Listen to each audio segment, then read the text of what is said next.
वो मेरा एक सौभाग्य था कि मेरा जो लौकिक घर था वो बाबा के घर के बिल्कुल पास में था, आमने सामने की गली।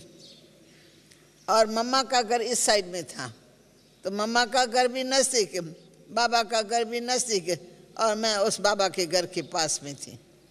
तो बाबा के घर में जाने के लिए जिस गली से गुजरते थे, कहाँ भी जाने के लिए, तो वो गली ज़रूर आती थी। बाबा का घर पहले भी देखा, परंतु पहले हम क्या समझते थे, ये दादा लेखराज का घर है। अच्छा घर था, अच्छी बिल्डिंग थी, और मेरे भाई का वो दोस्त था, इसलिए हम जानते थे कि भाई फलाने का घर है ये। परंतु आगे चल कर के कुछ ही दिनों के बाद हमने, बाबा ने अपने बच्ची की शादी कराई, वो भी मैंने देखी। एक योगी के साथ कराई, बड़े धार्मिक रीति से कराई। और फिर बाबा के घर में बड़े बड़े ऊंच कोटि के गुरु लोग आते थे, वो भी मैंने देखा।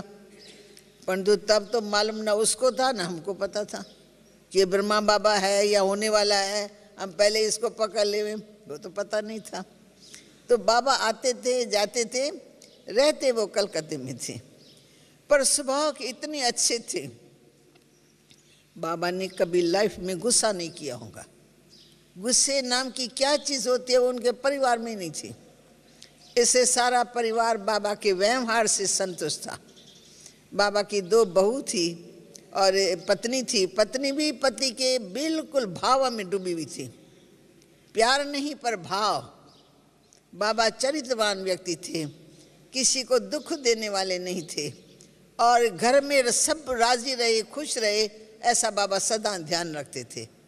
तो परिवार में दान की, धर्म की, समाज की सेवाओं की विशेष रुचि रहती थी। आए दिन कोई ना कोई बड़ा प्रोग्राम बाबा के घर में होता ही रहता था।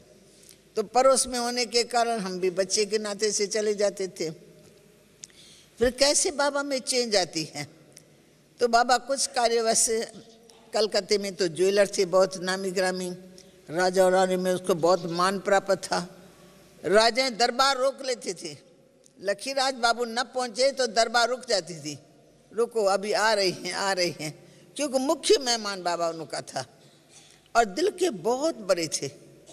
राजाओं के बच्चों की शादियों के बाबा बहुत सुंदर गिफ्ट बना के देते थे, ज्वेलरी की। तो राजाएं भी कहते थे, लखीराज बाबू भगवान से एक भूल हो गई है, उसने राजा तो हमको बनाया है पर दाता तुमको बनाया है, तुम्हारे जैसी दिल तो हमारी भी नहीं है। तो बाबा मुस्कुराते थे, बाबा को कहते थे आप इतनी बढ़िया बढ़िया गिफ्ट देते हो हमारे बच्चों की शादी में, ये हम लोगों को देनी चाहिए। माना बाबा दिल के बहुत बड़े थे। और राजाएं तो राजाएं थे, पर बाबा राजाओं का भी दाता था, बड़ी दिल वाला, चलना फिरना ऐसे शानदार जो बात मत पूछो। तो बाबा की जो ड्रामा अनुसार श्री नारायण वाली आत्मा चक्कर लगाती लगाती अंतिम स्वरूप में आई है, अंतिम जन्म में, अंतिम घरों में पहुंची है। तो भले बाबा के पास राज और भाग नहीं, पर संस्कार वही थे। तो बाबा ऐसे ही पर्सनल खड़ा रहता था ना, तो पर्सनालिटी बाबा की बहुत अच्छी, खींचने वाली थी। लोग पूछते थे ये कौन है।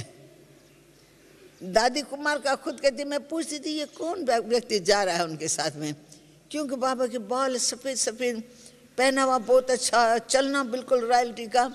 जब शिव बाबा प्रवेश नहीं हो पर रथ ही चमकता था। तो हैदराबाद सिंध में लोग सब इसको जानते थे, मान प्राप्त था। पैसे वाले का वैसे भी होता, दानी का तो और अधिक होता है। तो बाबा का जो लौकिक में चाचा था, उसका नाम बहुत मशहूर था, संत मूलचंद। इतना दान करता था, इतना दान, गुप्त, ऐसे मुट्ठी भर के गुप्त दान करता था। ये मुट्ठी दान करे तो इसको पता न लगे। दान का अभिमान नहीं, गिनती नहीं, दिल में भी न सोचो मैंने इतना दान किया, वो सब कम हो जाता है, खत्म हो जाता है।